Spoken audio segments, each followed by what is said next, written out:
I only used my superpower to save everyone on a bus, but I never expected the police to lock me in detention. At this critical moment, I suddenly remembered my father's warning. My father once gave me a business card. He told me to call the number if I ever got into trouble. So I quickly made the call. On the other end was a middle-aged woman. She agreed to help me right away. Not long after that, I was released. And the story of me saving the bus was already on the news. Reporters rushed to the police station trying to interview me. I wanted to avoid them, but suddenly several men in suits appeared. They bowed deeply to me, then took me straight into a car. Inside the car sat the same middle-aged woman who answered the phone. She said my father owed her 3 billion won, and now I was the one who had to repay this loan shark debt. I was then taken to a remote location. She threw a stack of cash in front of me. Then several armed gang members appeared. With a single command, they began beating me mercilessly. My entire body was shattered with broken bones. My face was covered in wounds. In the end, I was beaten to the ground, completely unable to fight back. Everyone thought I was about to die. But when I reached out and touched the money, the cash slowly began to disappear. Coins started falling out of my body under their shocked stares. My body slowly began to heal itself. When I stood back up,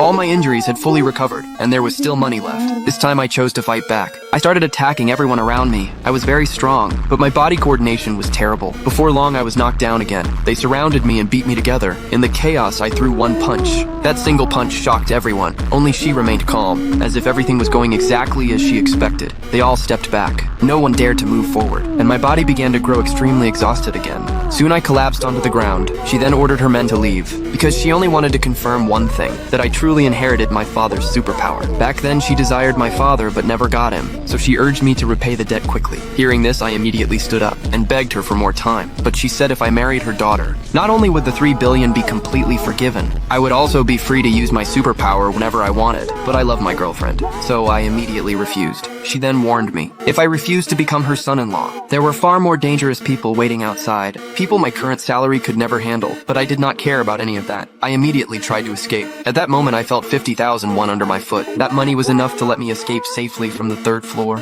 So I jumped with everything I had and escaped. But she had no intention of chasing me, because she knew very well that sooner or later I would come back to her.